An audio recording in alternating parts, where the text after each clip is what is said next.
અંજારમાં યોગેશ્વર ચોકડીથી સવાશેર નાકા તરફ જતો માર્ગ તેમજ સ્વામિનારાયણ મંદિર પહેલાનો રોડ વર્ષોથી ચોમાસા દરમિયાન પાણી ભરાવાની સમસ્યાથી પીડાતો હતો।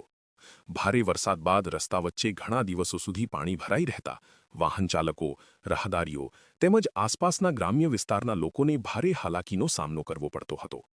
હવે આ વર્ષો જૂની સમસ્યાનો કાયમી ઉકેલ લાવવા રાજ્ય સરકારે મહત્વપૂર્ણ નિર્ણય લીધો છે। નાગલપર નાકાથી શરૂ કરીને યોગેશ્વર ચોકડી, સવાશેર નાકા, દેવળિયા નાકા અને ગંગા નાકા સુધી સીસી રોડના નિર્માણને મંજૂરી આપવામાં આવી છે। રોડ સાથે જરૂરી ડ્રેનેજ વ્યવસ્થા પણ કરવામાં આવશે, જેથી ચોમાસા દરમિયાન પાણી ભરાવાની સમસ્યાનો અંત આવશે। આ માર્ગ પર દરરોજ મોટી સંખ્યામાં અંજાર શહેર ઉપરાંત આસપાસના ગ્રામ્ય વિસ્તારોના લોકો અવરજવર કરે છે। નવા સીસી રોડના નિર્માણથી વાહન વ્યવહાર વધુ સરળ અને સુરક્ષિત બનશે, તેમજ ચોમાસામાં લોકોને પડતી મુશ્કેલીઓ દૂર થશે। આ અંગે અંજાર વિસ્તારના ધારાસભ્ય તથા રાજ્યકક્ષાના મંત્રી શ્રી ત્રિકમભાઈ છાંગાએ ચંચળ ન્યૂઝ સાથેની વાતચીતમાં જણાવ્યું હતું કે સરકાર લોકોની સુવિધાને પ્રાથમિકતા આપીને વિકાસલક્ષી કામગીરી કરી રહી છે અને આ માર્ગનું કામ પૂર્ણ થતાં સ્થાનિક નાગરિકોને લાંબા સમયથી ચાલતી સમસ્યામાંથી રાહત મળશે।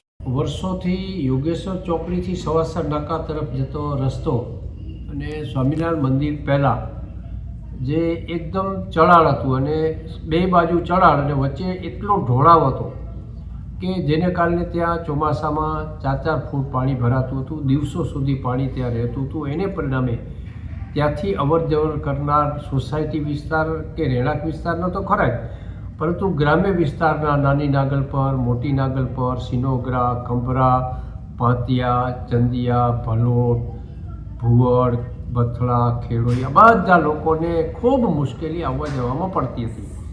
પરંતુ રાજ્યના મુખ્યમંત્રી આદરણીય ભૂપેન્દ્રભાઈ પટેલ સાહેબની જે રીતે નીતિ છે એ પ્રમાણે આ જે ચઢાણ છે એને કટ કરી, દૂર કરી અને ક્યાંય એક ટીપું પણ પાણી ન ભરાય અને સુંદર મજાનો આરસીસી રોડ બનીને લોકોને આવાગમનમાં સગવડતા પડે, લોકોની જનસુખાકારી અને સગવડતામાં વધારો થાય એવા ભાવ સાથે સુંદર મજાનો રસ્તો મંજૂર કર્યો છે। ઠેઠ નાગલપર નાકાથી શરૂ કરી યોગેશ્વર ચોકડી, યોગેશ્વર ચોકડીથી સવાસર નાકા, સવાસર નાકાથી દેવળિયા નાકા અને આ બાજુ ગંગા નાકા સુધીનો આખો રસ્તો આવતા દિવસોમાં સરસ રીતે જ્યાં જરૂરી પાણી ભરાય છે ત્યાં સીસી રોડ બનીને અને એ જે કંઈ ચઢાણ હતું એને કટિંગ કરીને, દૂર કરીને ભવિષ્યમાં એક ટીપું પણ એ જગ્યાએ પાણી ન ભરાય એવા પ્રકારની વ્યવસ્થા અને આયોજન સાથેનો આખો રસ્તો બની રહ્યો છે।